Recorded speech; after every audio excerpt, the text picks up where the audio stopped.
Hello everyone, welcome to the video. In recent days both Microsoft and Google came up with their announcements. It is crazy how fast things are moving. So, how did each company go with their announcements? Well, very differently. Microsoft gave an inspiring presentation while Google scrambled and fumbled. A Google presenter became embarrassed and flustered when there was no phone to give a live demonstration of what she was talking about. Investors weren't so impressed either, so Google's parent company Alphabet lost $100 billion worth of value during and after the presentation. So, sit back, relax and enjoy the show as we take a look at the biggest war in technology for a very long time.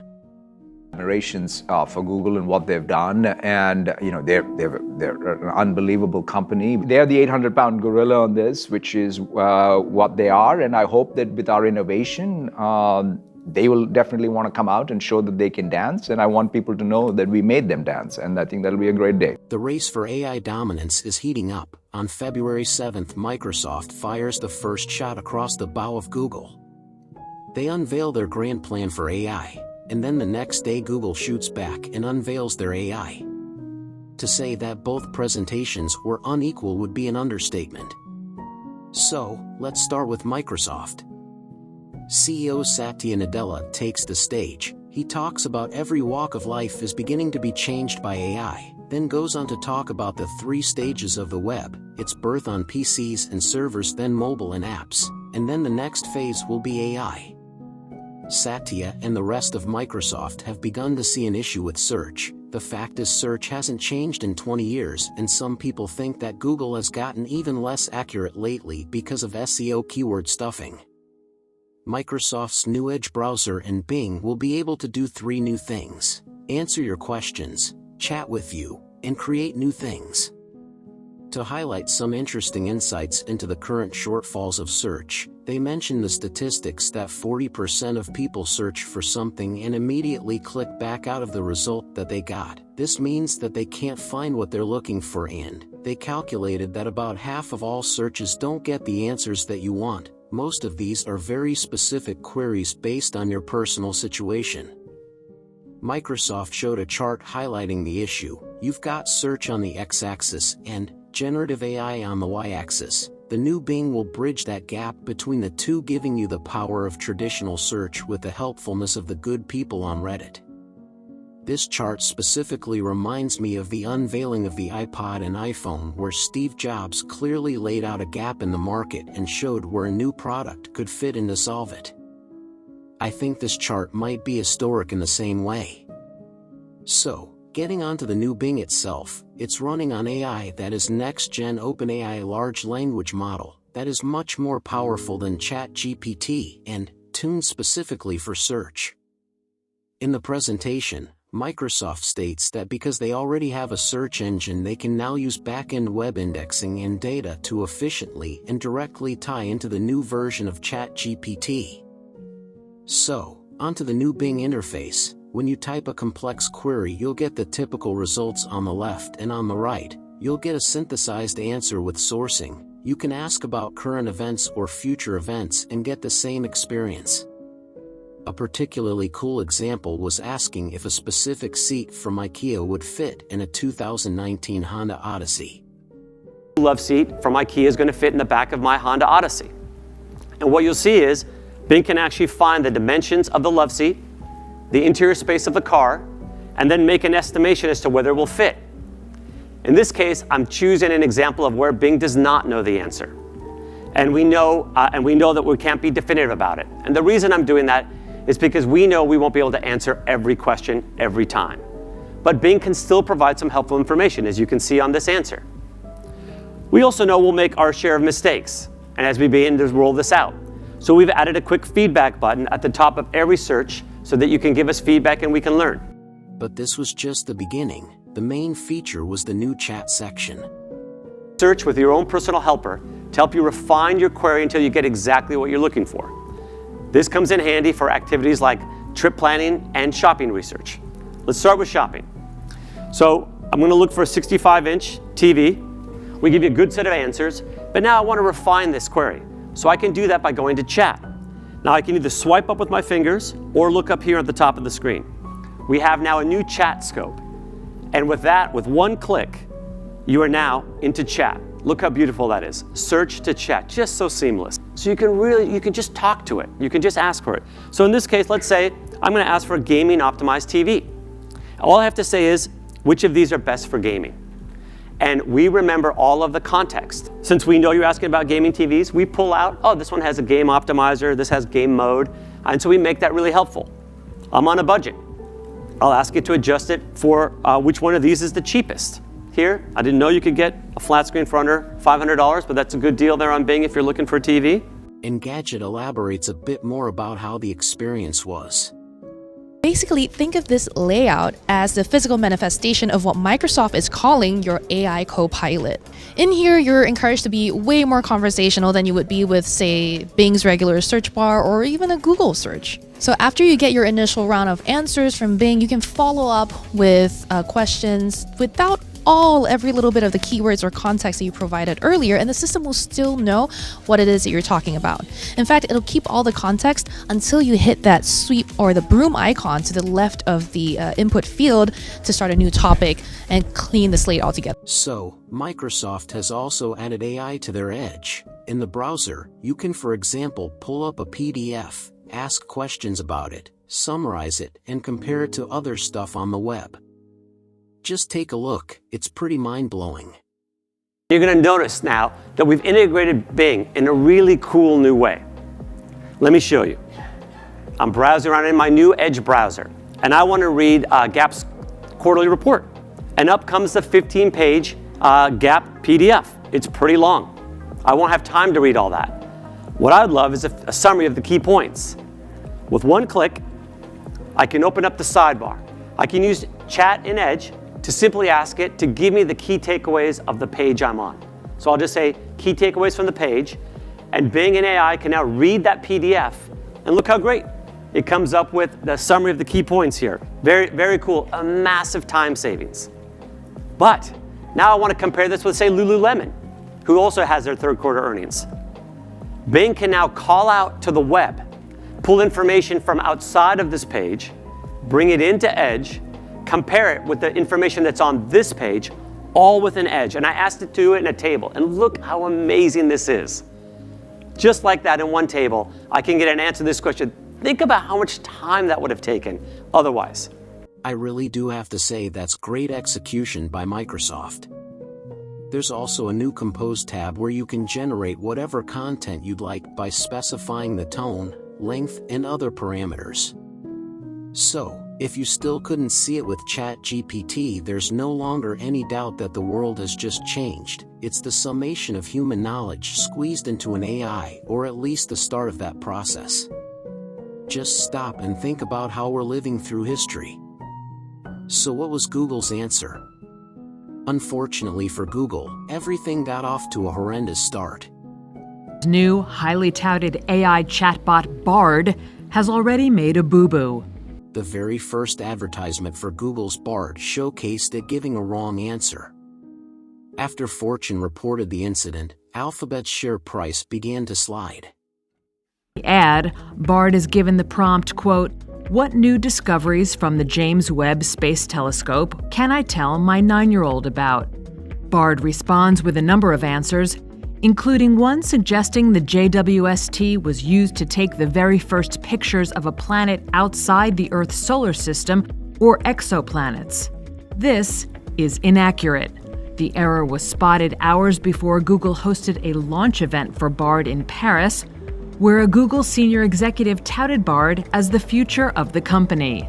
Shares of Google parent Alphabet were down more than 7% in early trading Wednesday, outpacing declines in the broader S&P 500. The event was very disappointing. Very little time was spent on the Bard conversational AI. A lot more time was spent on reiterating how good existing Google products were, like Search, Translate, Google Lens, and Maps. The elephant in the room was what Microsoft and OpenAI was doing. So, after 13 minutes of talking about other things, they finally got onto their ChatGPT competitor, powered by their research language model, Lambda. The thing was, it was presented as a standalone product. What they showed was very similar to ChatGPT. There was no sourcing or further integration into any OS or any other kinds of features. Google is basically where OpenAI was last year. The biggest deal for Bard is its ability to answer questions with no one right answer. Google calls this Nora, and here's an example. But for many questions, there's no one right answer, what we call Nora queries. Questions like, what are the best constellations to look for when stargazing? For questions like those, you probably want to explore a diverse range of opinions or perspectives and be connected to the expansive wisdom of the web.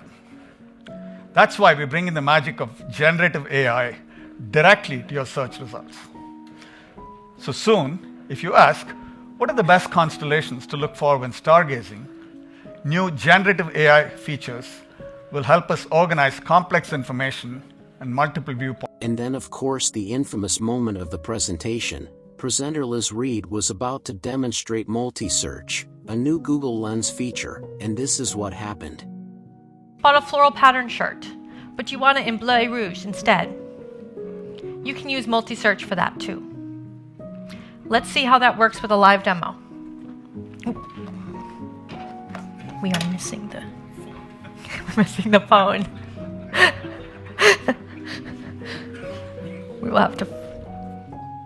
We have no. Okay, we're gonna move on. We can't find the phone. Aside from this, there wasn't much else, and then the presentation just moved on to Google Maps. Overall, the Google presenters seemed flat, and also the live stream's comments were turned off, very unusual for a Google event. So, the event didn't provide any groundbreaking information or much information at all for that matter. It only signaled that Google probably isn't prepared and doesn't have a solid plan yet, or they would have shown it.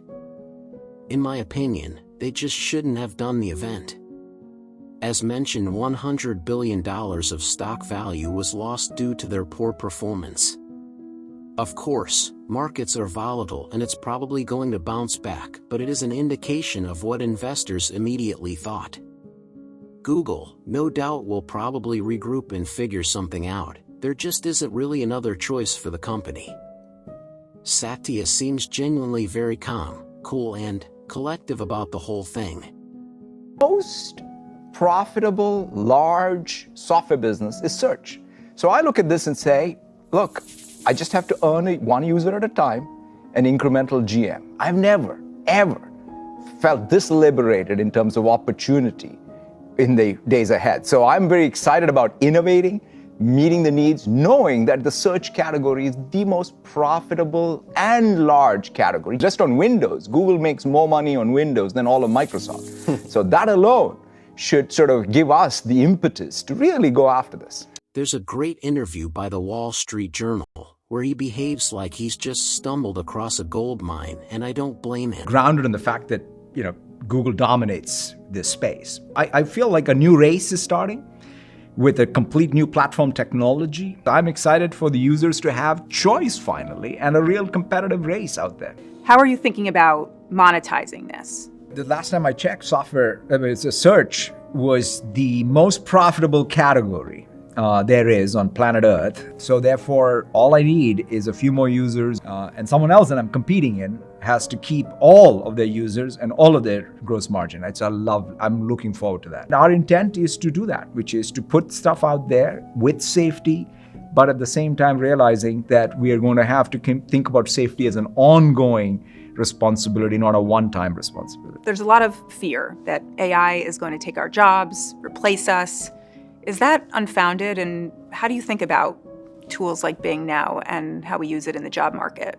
I think of this as at the foundational level going to help us do our jobs better, reduce some of the drudgery in some of our jobs, whether it's in coding or in writing or in automating a workflow or searching for information. So at the fundamental level, I think we need a productivity boost. I feel it'll create more jobs. The barriers to knowledge work will come down. So the unintended consequences around labor market shifts are always something we need to be mindful of, but I don't subscribe to this zero sum or one lump of labor fallacy. And I think that we're going to have new jobs get created and more job opportunities.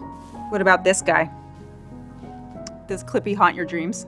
Not really. It's probably the thing that was the most fun character Microsoft introduced, which, think about it, right? We have been on a 30-year journey to perfect it. So I'm excited to be here in 2023 launching Bing with AI.